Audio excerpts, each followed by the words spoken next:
there's a video out there that talks about the Book of Mormon being the knot at the end of my faith rope. It's the knot that keeps me from falling off of my faith rope. Okay, when my shelf gets overloaded and things are tough, it's the one thing that is the knot at the end. And I think this kind of a study that I've been able to put together here can help strengthen that knot.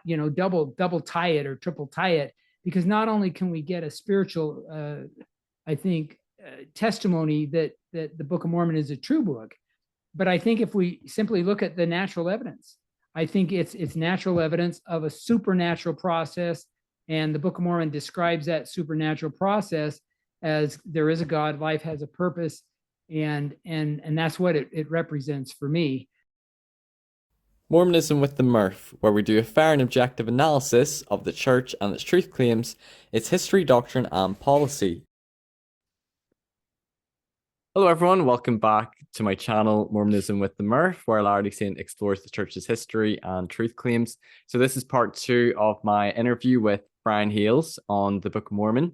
If you didn't watch part 1, go back and watch it. We talked about could Joseph Smith have composed the Book of Mormon himself, and sort of like what skills he would have needed to have in order to produce the Book of Mormon. And Brian outlined sort of many of the literary sort of complexities in the Book of Mormon, all the different characters and name and the internal geography and plot lines and all the sermons and such. So go back and watch that. In part 2, I believe we're going to be discussing sort of like the theories for how the Book of Mormon could have been composed and looking at maybe the strengths and weaknesses of those, and just responding to some of the critical arguments made against the Book of Mormon. Is that right, Brian? Yes. Yeah. So I'm going to hand the time over to Brian. He's got more slides for this, and I think this will be a really fun and interesting discussion. And I apologize for overload, or if I put you to sleep. I sometimes use the joke that if somebody falls asleep while they're listening to me, it won't offend me, but I might send them a bill, So that's kind of what I do. But we're going... And we were just talking about, I'll just mention this off air, that you're hoping to have a book coming out maybe by the end of this year on the Book of Mormon that will have a lot of this information and research in it. Yeah, the working title, and they'll probably change it and that'll be fine, it's kind of long, but is Where Did All the Words Come From? Reverse Engineering the Creation of the Book of Mormon. And it goes down to the what most of what we talked about in the first thing. What we're going to talk about today, Stephen, is volume 2 that I'm also working on, that addresses the theories by the skeptics, by the naturalists, to explain or answer the question, where did all the words come from? And that won't be in the book, but I hope it'll be in a volume 2 that gets published. We'll see. Well, that's exciting. Well, so hopefully this interview will prep you for volume 2. There you go. All right, awesome. Let me share that screen. Now, can you see it? Yes, I can see. Okay, wonderful. Let's this question, where did all the words come from, really is something that anybody who's interested in the Book of Mormon ought to be asking.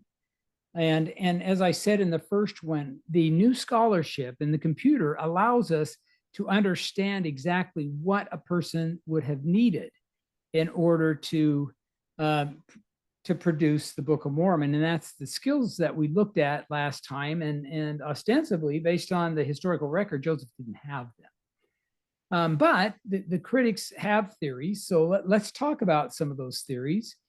Did it come... If we look at this question, of course, is it a natural origin? And there's 8 theories that say yes. But in the absence of a natural explanation, then we think of a supernatural origin, which, of course, is what Joseph Smith described by the gift and power of God, right? So here's the same list that I had at the end of the last discussion. There are 8 theories here we're going to talk about. The first one is a Solomon Spalding theory. I don't want to spend a ton of time on this, but here's the timeline. 1812, he writes this manuscript. He immediately shares it with family and friends. He dies 4 years later.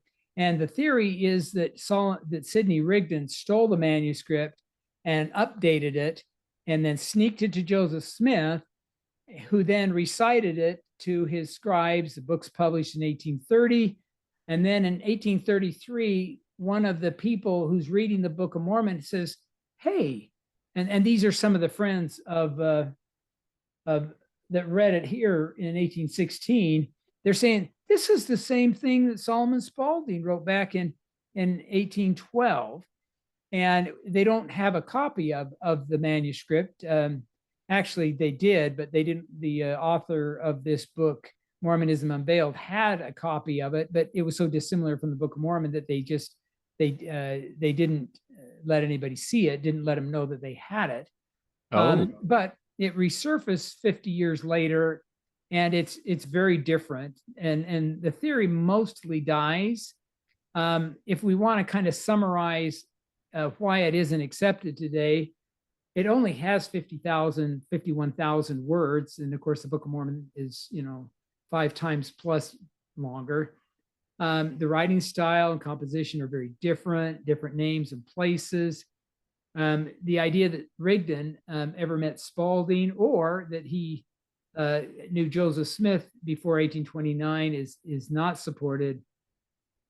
Yeah, Tador Callister in his book and in a BYU devotional, I listened to him talk about how Sidney Rigdon, I think according to his daughter, was converted by the Book of Mormon, which wouldn't make much sense if he was involved in its in its production. And yeah, the evidence is that he didn't meet Joseph Smith until after the Book of Mormon came forth. It is interesting that there are some quotations about a mysterious man who later they thought was Sidney Rigdon, had shown up at the Smiths' home in Manchester in 1827, 1828. And this conspiracy theory grew up, but it pretty much died when they finally got a look at the manuscript and saw that this just couldn't have been the source of the Book of Mormon. And even prominent critics like Sandra Tanner and Dan Vogel, they all reject the Solomon Spalding manuscript theory as having any plausibility. There still is a group of individuals who think there's a second manuscript that was associated with the Book of Mormon, because as I was writing this section for my volume 2, is it manuscript found or is it manuscript story? And those two titles go back and forth. Well, the theory is there's actually 2 manuscripts, one with each name, and that the other manuscript is what was used to create the Book of Mormon. But again, that not very many people ascribe to that at all, actually. So the second theory on that list is collaborators. The most commonly cited person is Oliver Cowdery. He was a school teacher. Sidney Rigdon is on the list, but as you alluded to there, Stephen, the historical record is very clear on these people meeting Joseph at specific times. And the idea that they secretly had met him before is really difficult to corroborate, because we do know where they were geographically for a lot of the period. So it's tough. And then this book, I just throw it in there because it's just amazing. These 2 authors say it was Joseph Smith Sr. Again, not plausible or believable in my mind.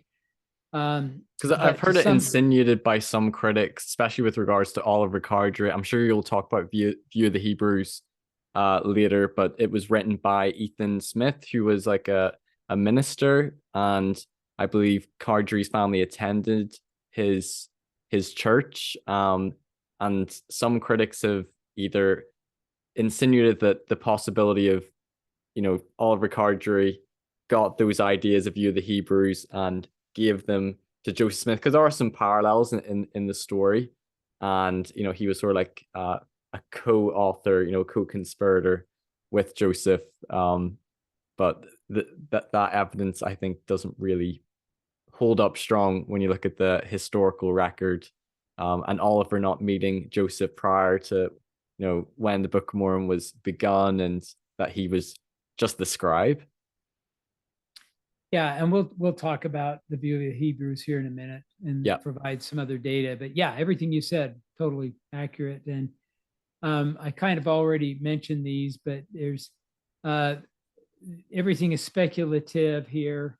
There's just no supportive historical documentation. Memorizing or reading the hidden manuscript is less plausible. We'll talk about that in the future here too. It's the seventh theory. Mental illness is surprisingly popular. If we look chronologically, these authors all come up with some form. And the problem is, we spend a lot of time talking about this, but the psychoanalysis of dead people is a very inexact science. And you could see that by the fact that they all come up with different diagnoses. And then mental illness always diminishes cognitive abilities to perform complex functions. That's exactly what I was thinking. You know, if I can't write it when I'm healthy, I'm certainly not going to be able to write it or dictate it when I'm ill. So anyway, those make it more miraculous. What's that? Yeah, you would think that would make it more impressive, more miraculous, more likely to be supernatural. And then there's automatic writing, and I know this is kind of tucked in as number 4, but we're going to spend an extra minute talking about automatic writing, and at the end I'll explain why this is so important. But I've written an article. This is from Dialogue from 2019. You can download it for free.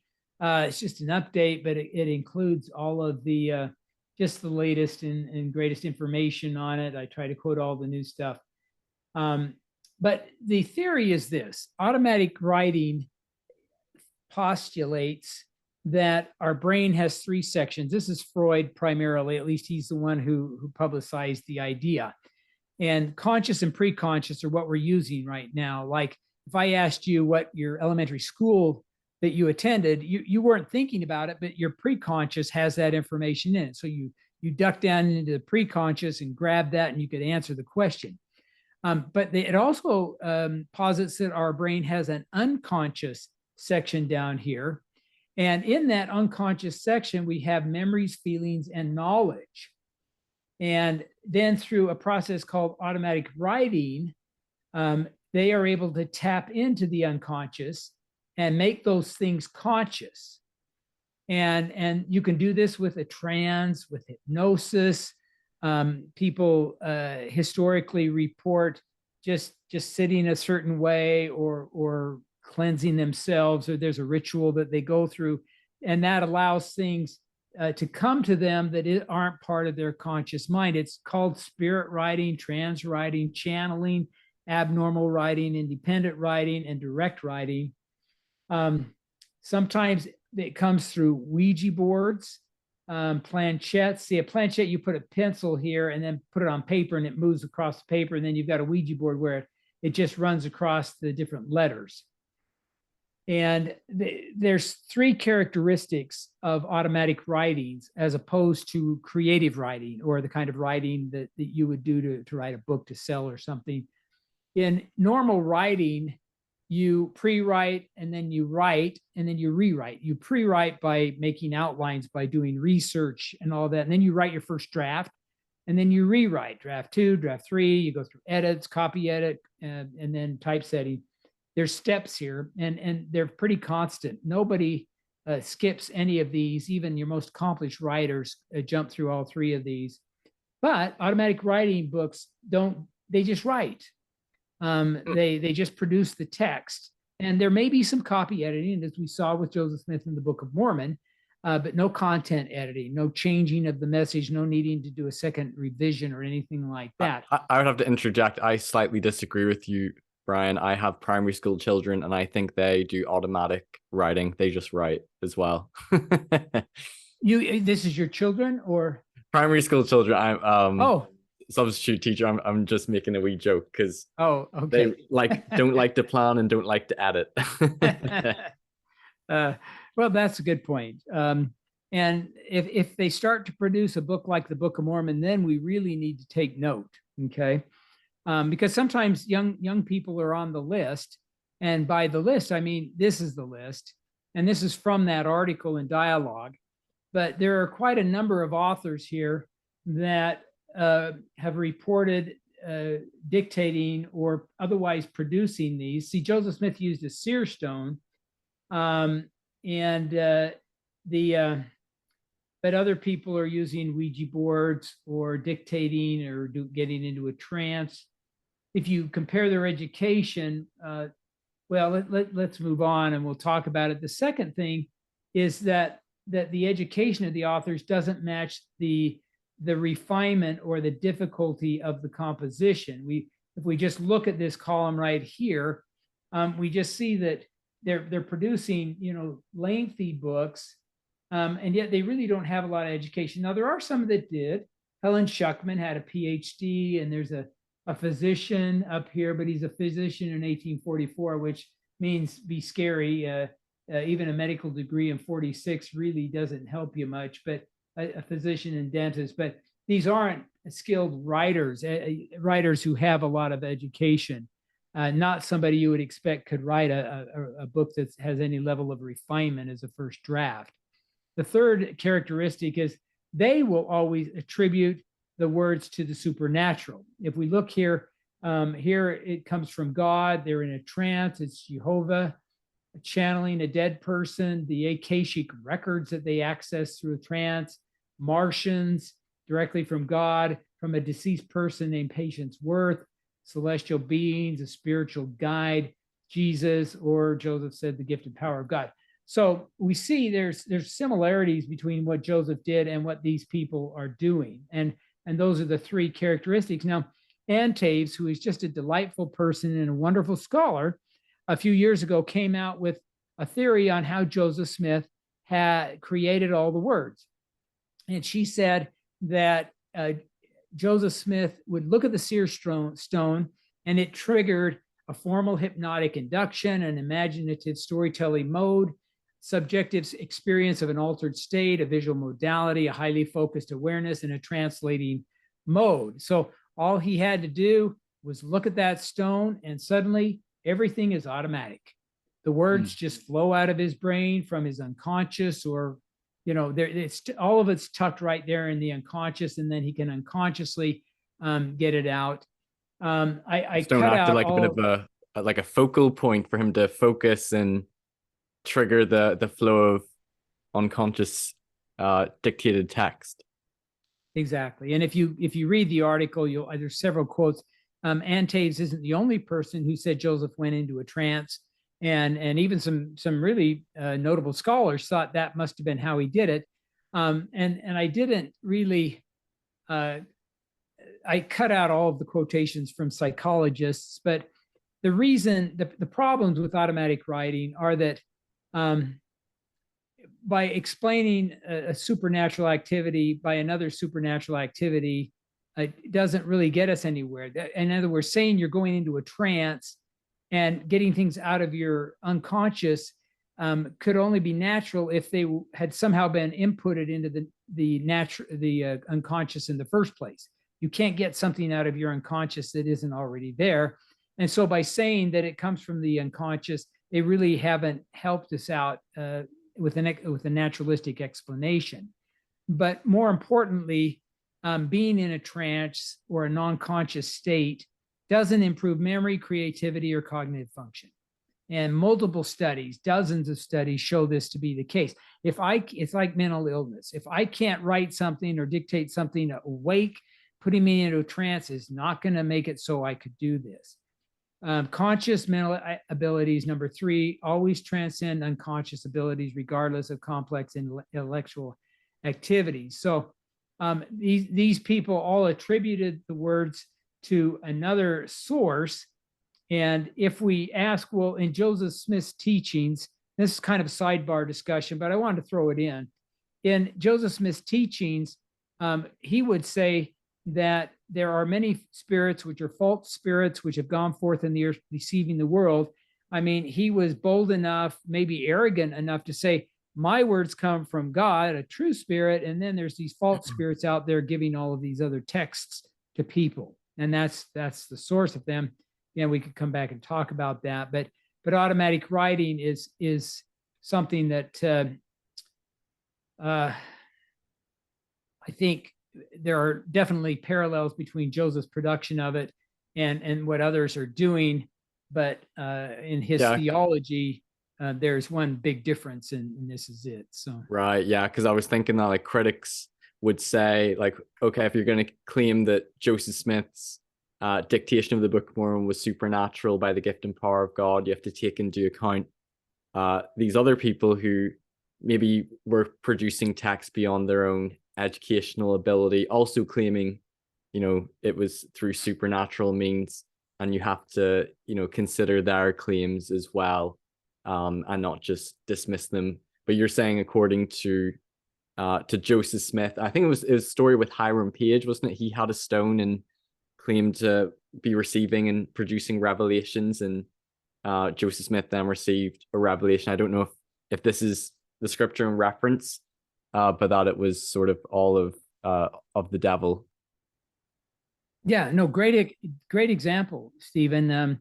He had a seer stone. He had produced. This is Hiram Page, who ended up being one of the 8 witnesses, and he had convinced Oliver Cowdery. He had convinced the Whitmers. Joseph received section 28 and told Oliver to tell Hiram that Satan deceiveth him and that what he had written was not of God. Again, going back to the false spirit idea. Right. And so, yeah, very good example. In fact, I several years ago, I was at a conference, Book of Mormon conference, and John Turner, who wrote a biography of Brigham Young, was there. And during the QA, I raised my hand and I said, "Where do you think all the words came from?" And he said, according to my notes, "It's in the abyss." And I said, "It's in the abyss. What does that mean?" And he goes, "No, we don't know." Now, I emailed John a little later and I said, "You remember saying this?" He didn't, but he didn't give an answer. He says, "No, we didn't know." Well, just a year or so ago, he emailed me asking a question for a source on polygamy. So I wrote him back and I says, "Hey, how are you going to handle in your biography of Joseph Smith that he's writing?" And it'll be a good biography, as I would guess.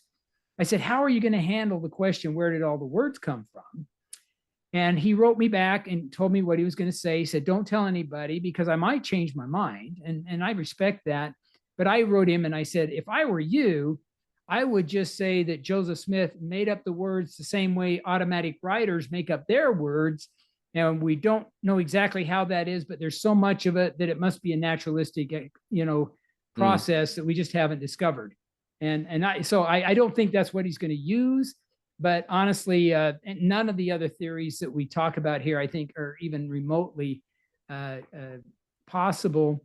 And calling it automatic writing just kicks the can down the road a while longer. It doesn't really represent a naturalistic explanation. So right. And what would you say to somebody who would say that you should try to account for where the words came from and these other people who produce texts that I assume are probably religious texts, claiming by supernatural means, because there's obviously a lot of Christians who would outright dismiss and assume that the Book of Mormon was by a false spirit and wouldn't be willing to read the words, and part of me almost feels like maybe I should be open to reading their words and seriously considering their claims to be intellectually consistent.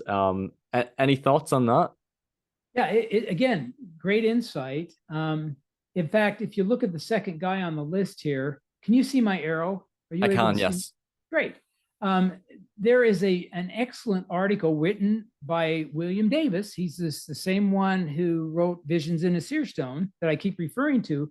William Davis is, again, he's taken this question very seriously. He wrote an excellent article about Andrew Jackson Davis and showed that Andrew Jackson Davis quoted this book, very long, that basically did almost everything Joseph Smith did.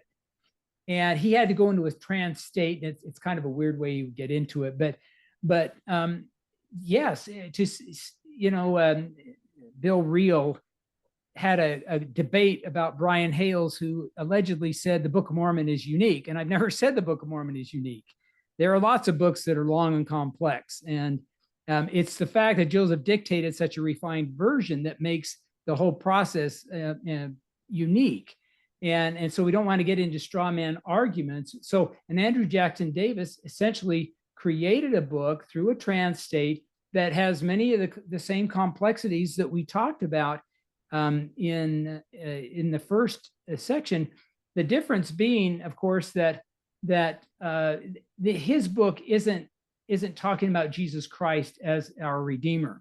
That's an important theme, because none of these books, I think, and I'm not as familiar with some of them as I should be, but I don't think any of them are telling us that Christ is our Redeemer. And a good example of that is the sorry tale down here. Pearl Curran in the past has been the one that people compare Joseph Smith to until Bill's William Davis's article on Andrew Jackson Davis. But Pearl Curran dictated, she's receiving words from Patience Worth.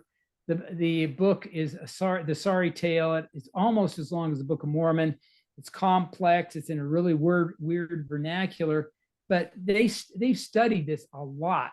Critics have, skeptics have, and they seriously just never came up with a way that this woman, who really didn't have, she had a little more education than Joseph, but not a lot, was able to create all of these words. And so the difference is, and the difference is where faith is just going to come into it. Oh, but let me say also, in her book, The Sorry Tale, the story of the time of Christ, Christ, again, is not our Redeemer in this book. Christ is just a really good teacher.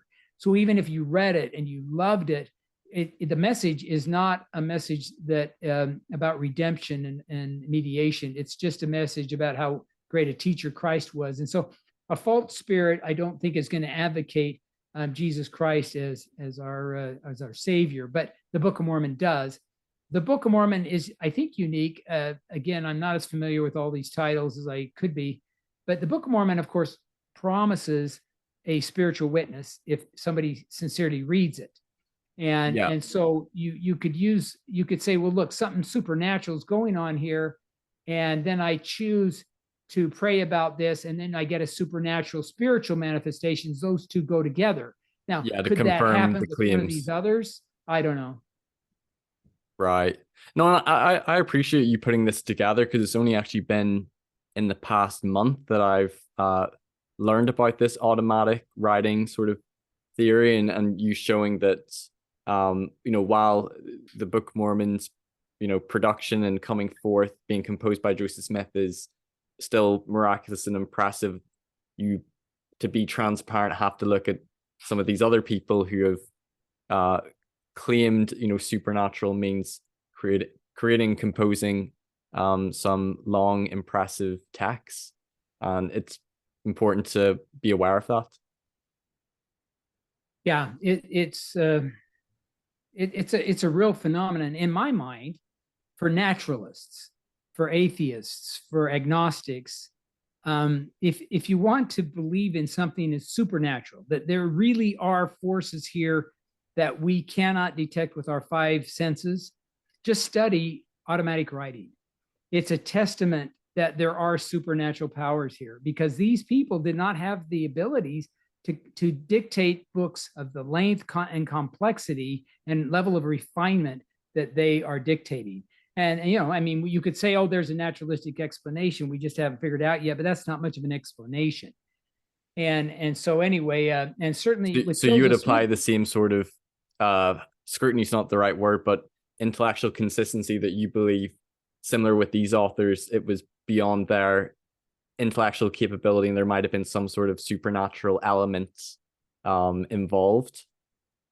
Oh yeah, totally. You could study Andrew Jackson Davis or Helen Schuckman or Pearl Curran, and again, its length, complexity, and refinement of the text transcends their training and experience and natural ability, in my mind.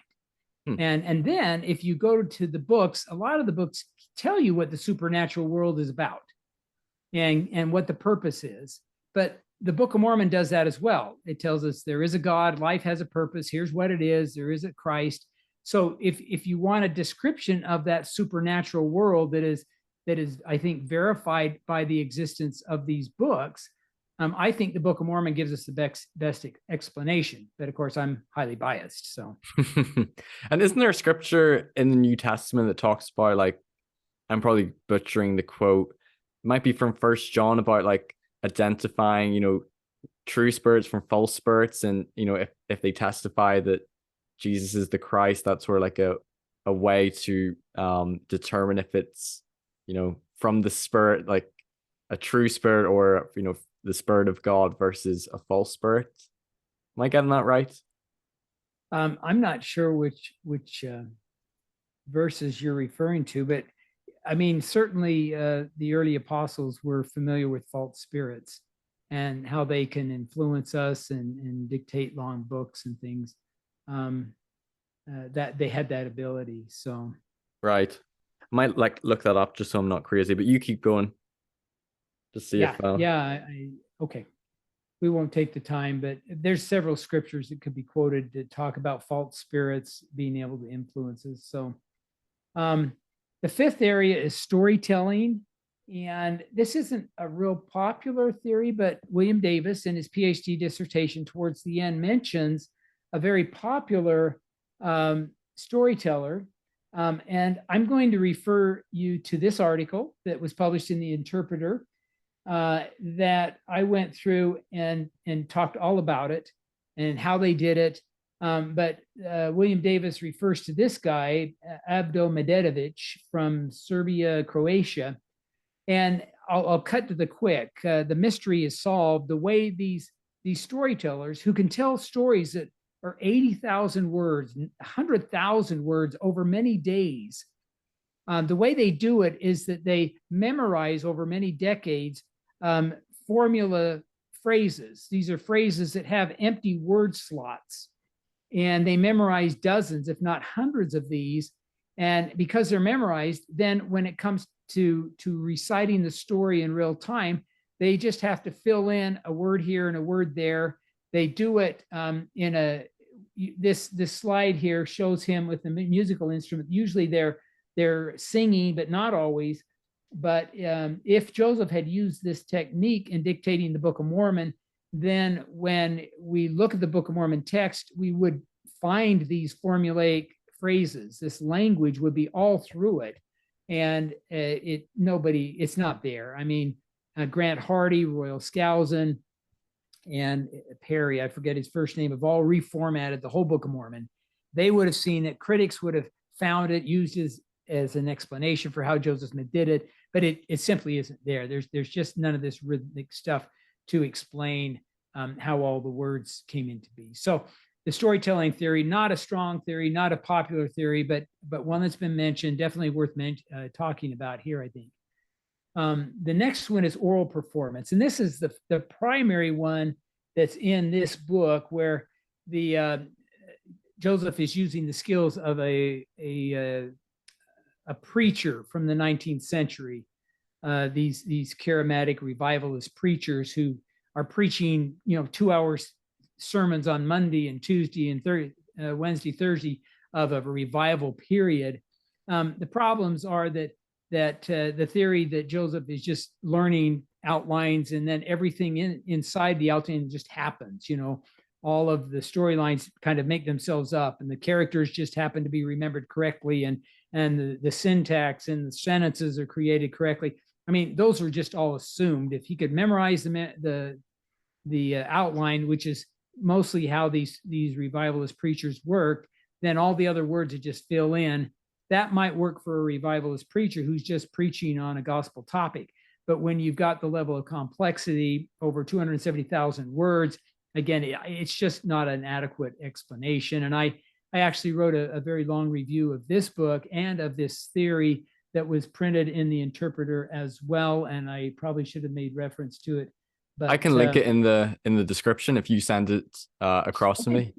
Great. Yeah, I'll send all of those things to you. A third one, and this is one I kind of just added because periodically we run into people saying that Joseph had written the manuscript and snuck, is that a word? He was able to place the manuscript somewhere close enough while he's dictating to see it, so he's reading it. Or he was able to cram each night and commit it to memory because he had this photographic memory kind of a thing. That, again, he didn't have a photographic memory. We talked about that. But the idea that Joseph had written this simply is not plausible because he didn't have money for paper, and people in that time and place, these houses were very small. People didn't have a private place to hide a manuscript that was large and 500 pages or 300 pages, inkwells and all of this stuff, is secreting himself away in the woods in the winter. I mean, there's just all kinds of production problems with the idea that Joseph produced it, or somebody else helped him, or somebody else produced it and then he memorized it. There's a theory that Joseph was working from a manuscript, despite eyewitnesses saying he didn't. But whenever anybody came into the room, then they hid the manuscript really fast and just went on like they were dictating. But some of the scribes were not believers. Emma was there for a majority of it. She said there were no manuscripts or books. In Fayette, she said David, he couldn't have concealed it from me if he did have them. Right, and you just have to say it doesn't work as a real plausible theory. But I toss that in there to try to round things out. Now, and I've heard some people even speculate, oh, maybe he put it inside of his hat and he was secretly reading a manuscript. But when you really think about that, like that wouldn't work, because he wouldn't be able to really see it, and then it would have to be really small, and then you'd have to flip it. Like, that doesn't really make much sense. Well, I had a conversation with Sandra Tanner, and she's a delightful person. I like Sandra, but Gerald, her husband, before he passed away, had done an experiment where he took a top hat that had a few holes in the bottoms, I guess strategically placed, and then he hid a manuscript under it and then put his head in the hat, and he was able to read the manuscript according to the description. I don't think they ever published it, and I can't remember where I heard it, but I was down at their bookstore, and I says, did this really happen? And she said, yeah, it did. And I said, did you write it down anywhere? And she says, no, I don't think we did.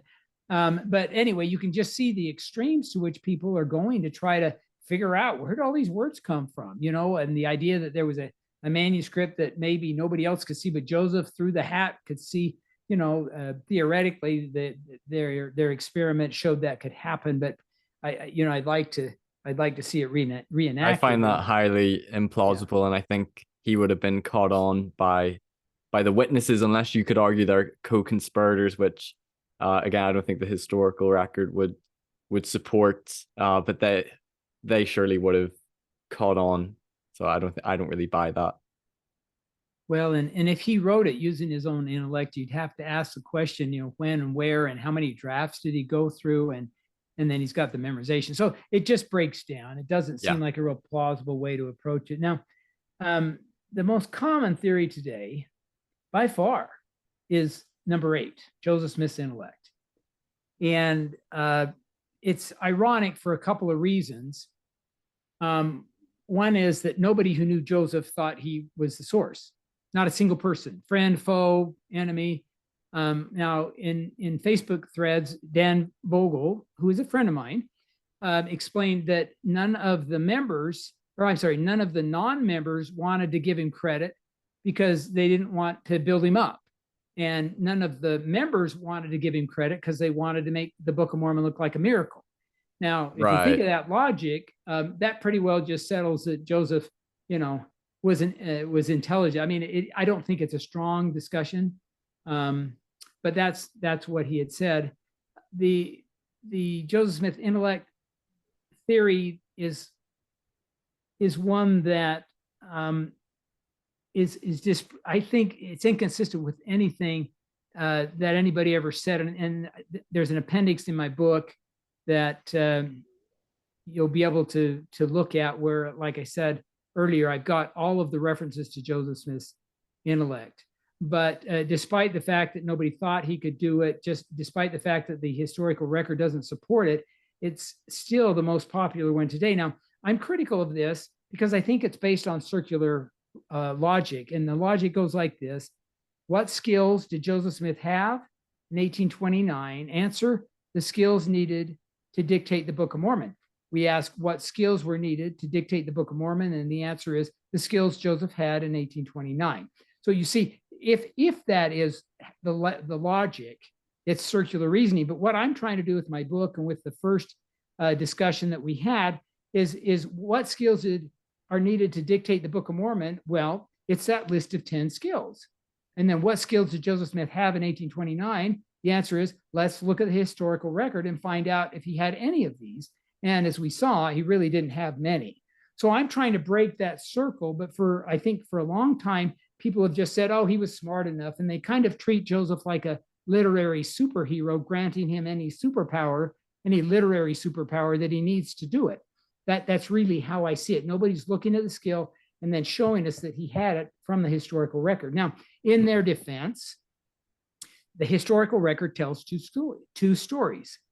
Joseph Smith did dictate the words, and the naturalist is going to say, well, boom, there's your proof. We have the historical artifact of the Book of Mormon text, the 1830 version or the printer's manuscript, and that came from Joseph. Therefore, that is historical evidence that Joseph did say all the words, and he must have been able to produce the words.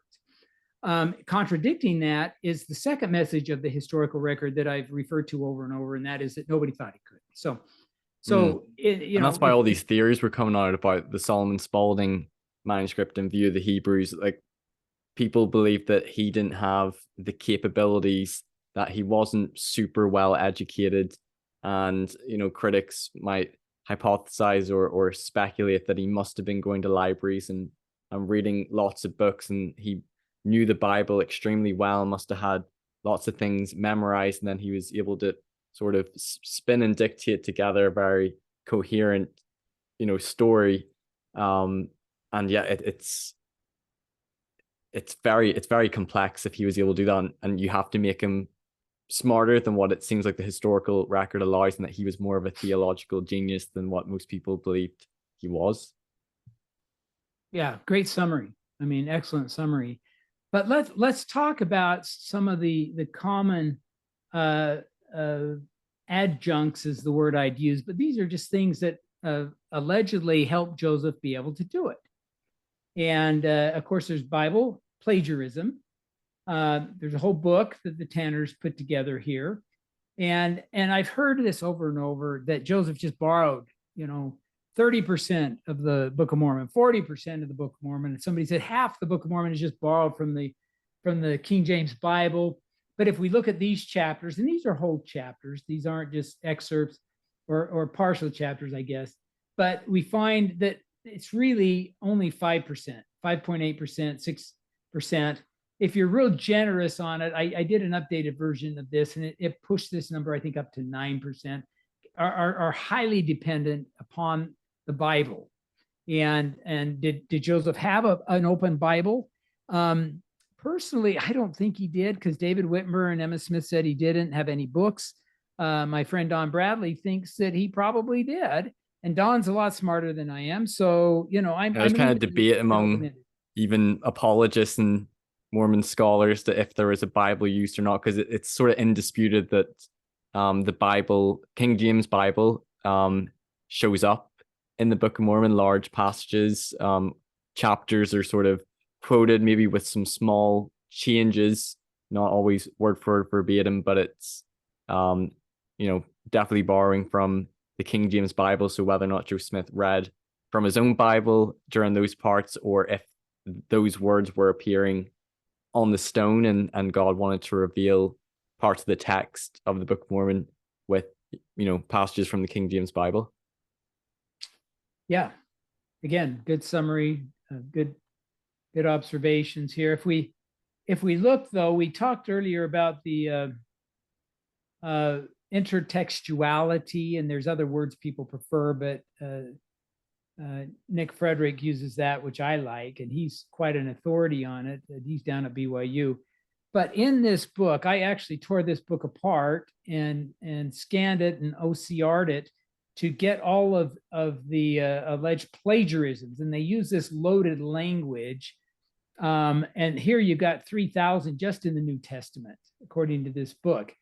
But when you look at these plagiarisms, they're not all that impressive. Some of them, all righteousness, the mysteries of God, filled with joy, the things of God. So really the borrowing here, there definitely are borrowed phrases, and Nick Frederick says 650 in a podcast with my late wife, Laura. 650 allusions, he called them, to the King James Bible. And again, you can dismiss that by just saying Joseph had it memorized, but the historical evidence is that he didn't. So again, question mark time. But that's the idea that Joseph is using the Bible. Even if he plagiarized those whole chapters, it's only going to be 5 to 10%. He's still got to come up with the other 90% of the words.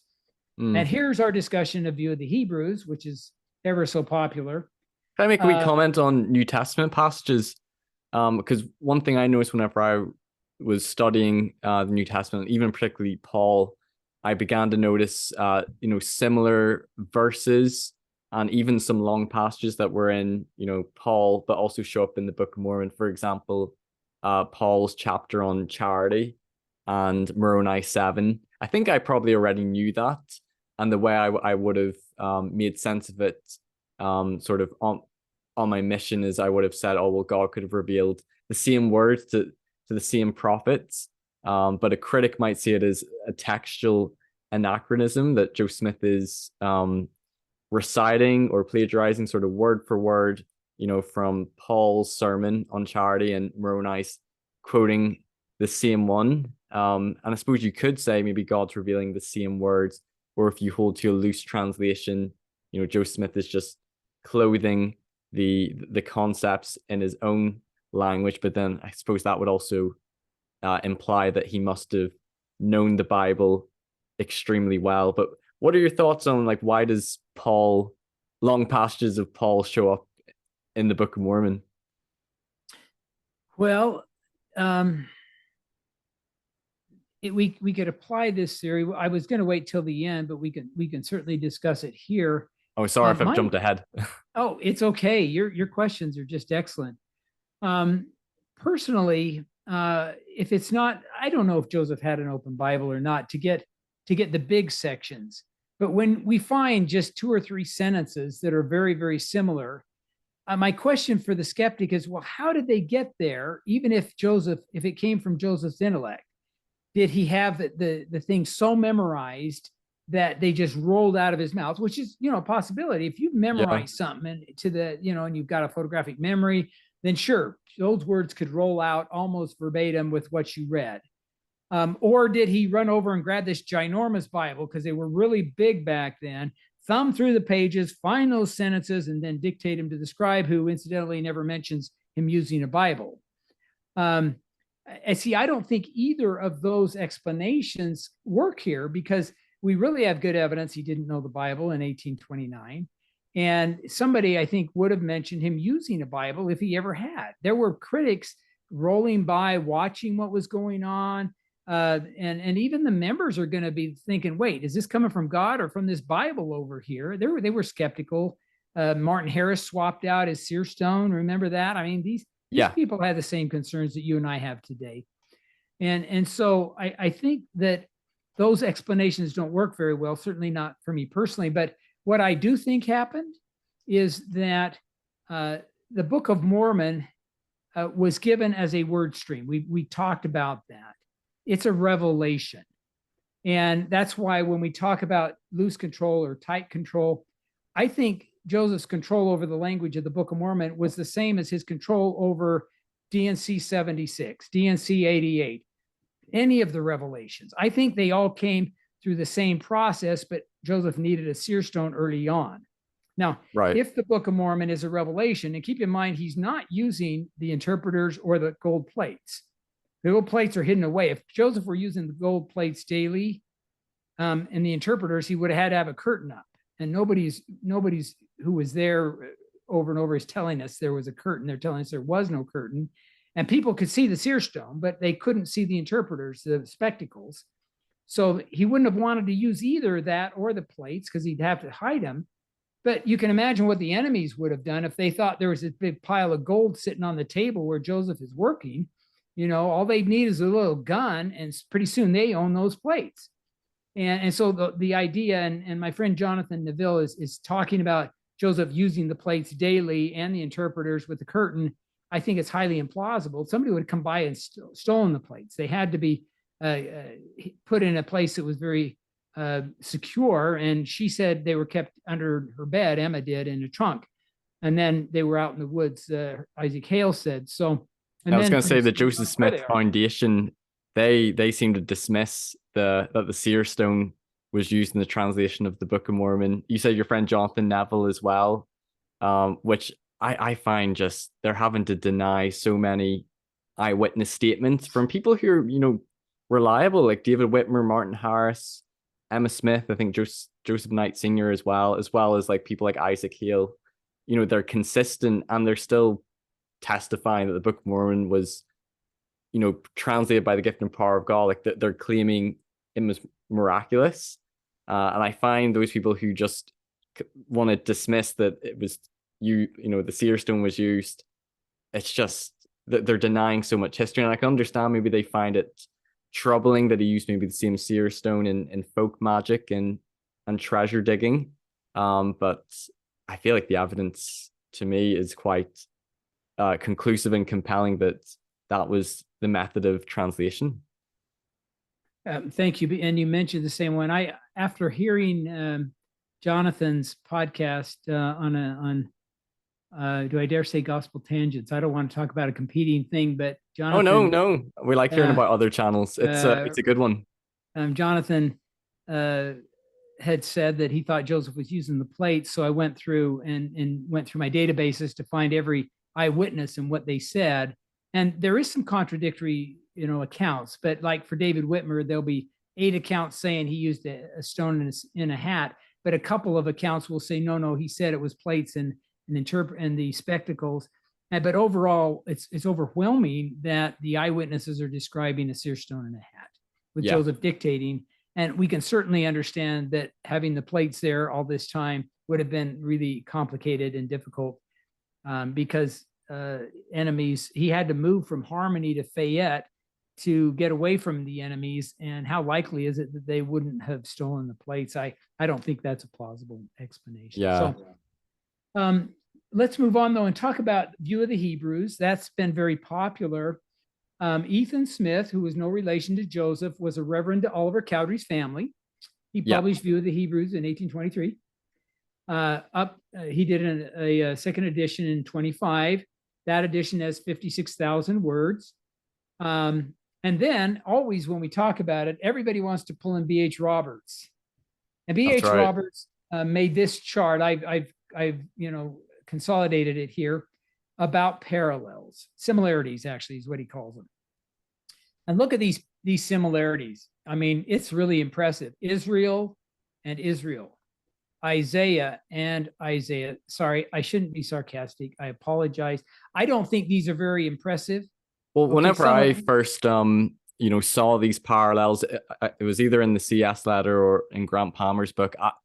They floored me whenever I first saw them. And some critics might believe that the Book of Mormon was plagiarized from View of the Hebrews. I think when you really compare the texts, it seems very unlikely. But more, I think, refined or thoughtful critics might say that it may have influenced it. It may have similarities in the story, not so much plagiarism, and that they both came maybe from a similar view that was going on in the 19th century of Native Americans descending from Israel and, the white race being destroyed by, the Indian race. I'm sure you'll get into that, and they might see the View of the Hebrews sort of influencing the outline of the story for Joseph Smith's Book of Mormon.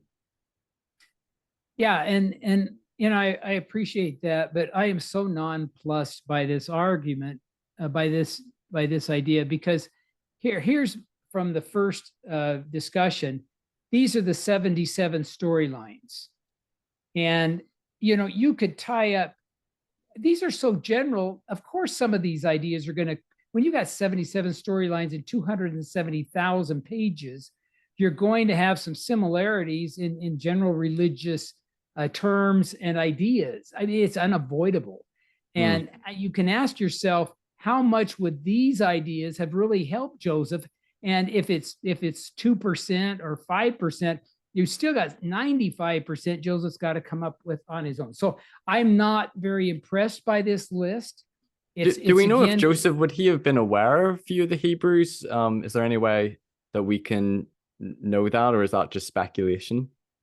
Nobody knows. I mean, there's no evidence that he was. So, and you can't say it didn't happen. Yeah. But again, these things are very general ideas in a book that has thousands of similar ideas, I would argue.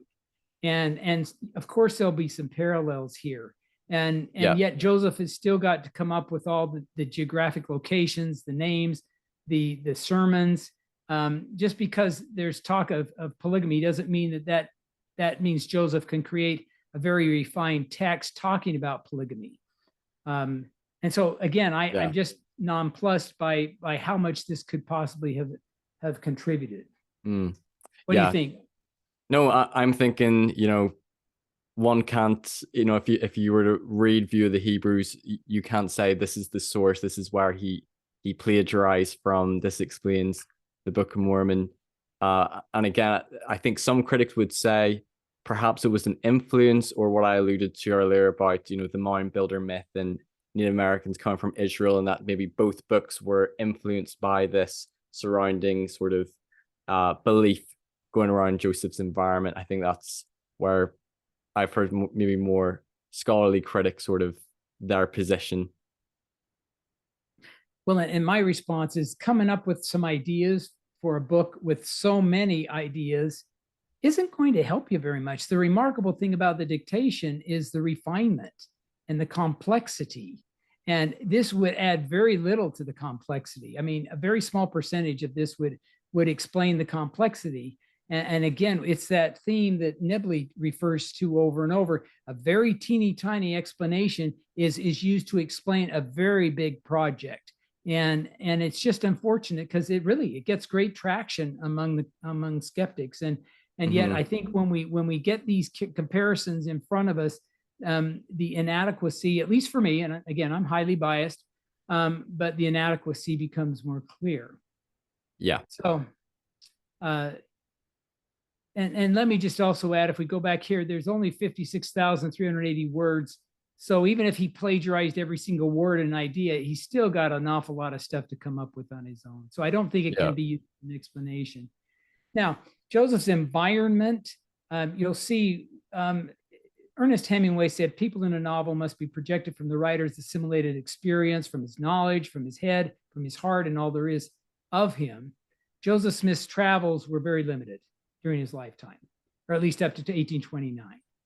And yet he came up with 149 geographical locations. And you pointed out maybe 20 of these names, well, this and the 207 people names, maybe even if you could explain there's a 20% overlap to things in Joseph's environment, there's still 80% he's got to come up with on his own.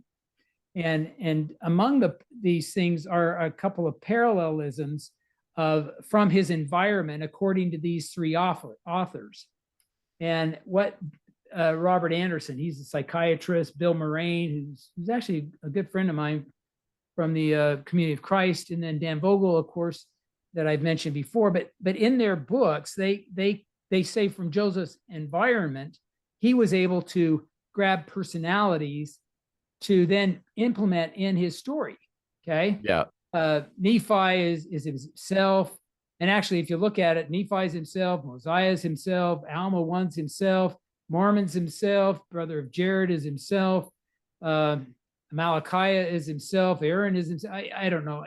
This is not very scientific, but this is what's in those publications. And you can see they differ with one another. So again, I don't think this is really a very reliable set of parallels to help Joseph. But again, how many names are there here? I should know, about 20, and yet we got 207 named characters in the Book of Mormon. And so again, even if these were all accurate and they agreed with one another, we're left with a whole bunch more stuff Joseph's got to come up on his own naturally. So I can understand them trying to make parallels or similarities to things in Joseph Smith's life, but it's also they're also trying to get inside the mind of Joseph Smith, which, you know, none of us can really get inside his mind. So they're saying like, oh, when this Book of Mormon character reflects this or that, and there's an element of speculation there. Well, and in their defense, all of them, I said William Davis is the first person to come up with a theory about what Joseph was thinking. In some ways, all three of these authors are trying to tell us that Joseph, how Joseph might have done it intellectually. Yeah. But again, as we're pointing out here, coming up with 20 names from parallel relationships that he knew is not going to help very much. So I don't see it as a very, very useful theory. So you know, I don't want to shortchange these guys. They're really trying to. But I think Bill Davis is actually coming up with things that are potentially more useful.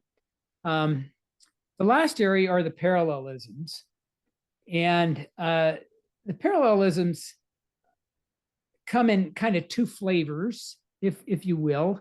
Rick Grunder, who's an amazing scholar and a really nice guy for decades, has been gathering parallel ideas and some phraseology between Joseph Smith's teachings in the Book of Mormon and elsewhere, and just ideas that were out there in publications. Now, there's no evidence that Joseph read any of the books, and Rick Grunder acknowledges that, but he just thinks these ideas were so ubiquitous that Joseph just would have assimilated them just from talking with neighbors or just in the normal course of his life. A different approach was by Chris Johnson in 2013 at the Ex-Mormon Foundation. He gave a video presentation where he had taken and compared the Book of Mormon text to 130,000 books with a computer. And he found several books, a couple of them are The Late War and Napoleon's First Book, that have allegedly amazing parallel phraseology. Yeah. And the watching that video. That Joseph is borrowing this phraseology. He's not getting it supernaturally. He's getting naturally from these books. Let's talk about it for a minute. The Late War is written using a kind of a King James approach. And so that is, the claim is that there's all these parallels. But if we look at words in the two books, what we find is there's really kind of a lot of dissimilarity between the Book of Mormon and the Late War. Look at these zeros here. Did Joseph really plagiarize this book? And if he did, he didn't do a very good job of it because he's using things that aren't in it. These are the most popular ones. If we flip this and say, okay, what are the popular words in the Late War and how do they measure up in the Book of Mormon? Again, we don't see the parallel there that we might expect if one was dependent upon the other. What about the second book, Napoleon's First Book? It kind of begins the same, but in the CES letter, I want to read this. The CES letter says this. It says the following are a side-by-side comparison, okay, of the beginning of the first book of Napoleon with the beginning of the Book of Mormon, okay? So imagine the books are just laid side by side. The first book of Napoleon reads, condemn not the writing, an account, the first book of Napoleon, upon the face of the earth, it came to pass, the land, their inheritances, their gold and silver, and the commandments of the Lord, the foolish imaginations of their heart, small in stature, Jerusalem, because of the perverse wickedness of the people. Now, the Book of Mormon, condemn not the writing and account, the first book of Nephi, upon the face of the earth, it came to pass, the land, his inheritance, and his gold and his silver, and the commandments of the Lord, the foolish imaginations of his heart, large in stature, Jerusalem, because of the wickedness of the people. Now, I've got to tell you that when I first read this, it was kind of a shock. It's like, yeah, wow, I was the same. That is really impressive. Yeah, to And me, it seemed like almost like smoking gun. That this is where he's gotten it from. He's plagiarized right, identical I mean, phrasing. this is so impressive until we look a little closer at all of these ellipses. And if somebody isn't watching, you don't know this, but there's 11 ellipses in both of these. So total of 22 ellipses. Ellipses are dot, dot, dot, where words have been left out. And so what I did is I went back to the book of Napoleon and saying, well, golly, I wonder how many words have been left out. And so let me just show you by highlighting in yellow the words that were used, and everything that isn't is not highlighted. Sorry, this takes a few seconds to read through, but the pages for those that are just listening are flipping here, but there's we're already on page 13. And sometimes multiple pages between the highlighted text. Yeah, the ellipses not only represent a few sentences, they represent full pages, and sometimes 2 or 3. So the words that he used to create this side-by-side comparison with ellipses actually are words that have been purposely extracted, and we can ask why that is. Now, if we move on and say, well, okay, what about the Book of Mormon? I mean, was it treated the same way? And here we see the words that were used in the paragraph are highlighted, with all of the words that weren't are left unhighlighted. And yeah, it's the same process. So what we find here is a deliberate deception to create propaganda, to make it appear that the two books are very similar when in fact they are not. And it's a huge disappointment. And Jeremy Runnels, who's the editor of the CES letter, in his defense, he didn't do the study. I saw it elsewhere on the internet. This approach. It wasn't probably him trying to intentionally deceive or embellish the strength of this. Right. But I have to think that somewhere along the line, he would have learned this. I don't know. I'm not here to judge anybody, but this is just propaganda. But the irony is, when I first read it, it really struck me. And if I hadn't gone in to discover it, it would shaken anybody's testimony. I think a believer's testimony based purely on deception. And so we just have to be careful. Because the importance, isn't it, of checking sources and fact checking and really doing your research and not taking any claims at face value. Yeah, exactly. Transparency. Let me just add, and I probably said this before, people call me an apologist. I get it. But I think the reality is, or what I would like to be called, is a transparencyist, because I have learned that in transparency, I don't know why this thing is doing that. Sorry, it's going ahead here. You're okay. I must have bumped something, but I'm a transparencyist because I have learned that in transparency with the documents, there's plenty of room for faith. We won't agree. We may have to do a slide. Oh, here we go. Oh no. Sorry.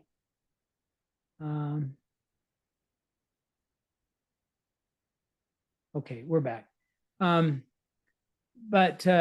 And that just spoiled what I was trying to say. In transparency with the documents, there's plenty of room for faith. That's my take home. Now, if we just carry this on, we find that the keywords between the books don't line up. Why are these books similar? Because they're trying to emulate the book of the Holy Bible. They don't emulate each other, except as they try to do that. Now, lastly, this is the last part. What about DNA? I have an article coming out soon in the Interpreter that goes back to John Sorensen's research that showed that the promised land of the Book of Mormon is about 100,000 square miles, 500 miles long by 200 miles wide. We don't know where the promised land was, so it could be placed about anywhere. And the article even talks about how maybe there were 2 or 3 other immigrations that we don't know about that were elsewhere in the Americas. But the point is, if the promised land is this small, and we're researching to find DNA, or we're researching to find archaeological evidences, depending upon where it started, we could be 200,000 miles away or more. And so when we don't find DNA at one particular location, it easily could be because we are thousands of miles away from the original landing and where the promised land was located. But another complicating factor is that there were so much destruction of the Native Americans from disease, from slavery, and from war after the Columbus and the other Europeans arrived, that finding the DNA is going to be extremely difficult because of all of the losses. That was up to 90%. Some say 95% of all indigenous Americans were killed during that period and subsequent wars and plagues that came upon them. So again, the idea that we don't have DNA is absolutely unsurprising. And the fact that we aren't finding archaeological evidence is not surprising, because we realize that the believers were the ones that were killed off. And you can imagine that the enemies are going to probably be pretty motivated to destroy anything that would document their existence, because it was the opposition to their ideology that caused them to fight. So the last slide here, just going back to the theories, I don't think any of these theories are plausible, but if you download the handout, and if anybody wants to defend one, I'm all ears. And again, to me, the existence of this text, now that we can analyze it with the computer, with all these great studies, I think it's pretty strong evidence that Joseph had to have received some supernatural help. And boy, does that have ramifications for everybody. So I don't expect people to agree with me that don't believe, but I think for Latter-day Saints, they will see in this a miracle. And I skipped this slide in the other presentation, but D&C 20 verse 11 talks about the coming forth of the Book of Mormon as proof, as proving to the world that God lives and that he calls prophets. I'm paraphrasing, that you can look that up there. And I think maybe we're identifying what that scriptural reference is referring to. So thank you, Stephen. Yeah, no, thank you, Brian. This has been a great presentation, and appreciate all the work you've put in addressing the different theories that critics have proposed for how the Book of Mormon could have been composed, and responding to some critical arguments. And appreciate so much your time. I'll be sure to put in the description some of the articles that you have, and also these slides. And you have to be sure to let us know when your book comes out, and we'll bring you back on and promote that. Do you have any final thoughts, anything you want to share about your own sort of intellectual or spiritual testimony or experience with the Book of Mormon, and any final thoughts maybe to any listeners who are maybe they're in a faith crisis, or they're maybe struggling with doubts or things, or trying to come to terms and figure out if the Book of Mormon is true and what Joseph Smith claimed it was? No, I appreciate that opportunity. Maybe a couple of things. When I was researching Joseph Smith and plural marriage back in 2007 to 2012, I had a number of people say, are you sure you want to do that? Are you afraid of what you're going to find about Joseph Smith? And I was a believer. That is true. But in the back of my mind, I just thought he couldn't have produced all those words. At that point in time, I'd written my first book on Mormon fundamentalism. And so I had a feeling about, or an experience about what you have to go through to publish a 500-page book. And I just didn't think Joseph could have dictated the book without supernatural help. It was in the back of my mind. And then when I got through with polygamy in about 2015, I just started running in, doing this. And my first step was to create a database of over 200 explanations from unbelievers and anti-Mormons about how Joseph created the words. And again, that's where those 8 theories came from. I didn't think any of them were very credible to me. And so as I tested this belief I held during those years that Joseph couldn't do it, even jumping in and reading Mormon Think, there's a very long essay there, listening to John DeLynn podcasts of my friend Dan Vogel and John Hamer, who've talked about this topic, going and watching Dan Vogel videos, there's all kinds of them that kind of talk about this, and just generally going any other anti-Mormon site. Reading the CES letter and all, I didn't find a plausible explanation there. So I think I verified that for myself. And there's a video out there that talks about the Book of Mormon being the knot at the end of my faith rope. It's the knot that keeps me from falling off of my faith rope. Okay. When my shelf gets overloaded and things are tough, it's the one thing that is the knot at the end. And I think this kind of a study that I've been able to put together here can help strengthen that knot, double tie it or triple tie it, because not only can we get a spiritual, testimony that the Book of Mormon is a true book, but I think if we simply look at the natural evidence, I think it's natural evidence of a supernatural process.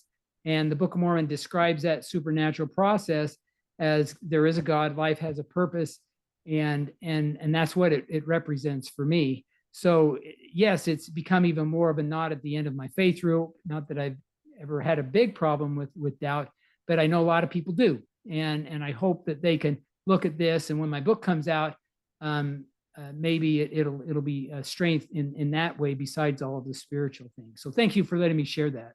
No, I think it's important, both people's spiritual testimony of the Book of Mormon, but also intellectually as well, and ways to defend it, and things that support it being a ancient record, and the complexity of it, and the skills Joe Smith would have needed to have. And obviously people can come to different conclusions on it, and some people they have certain issues, but I think you presented for those who are still trying to maintain faith that there is a good case for the authenticity of the Book of Mormon.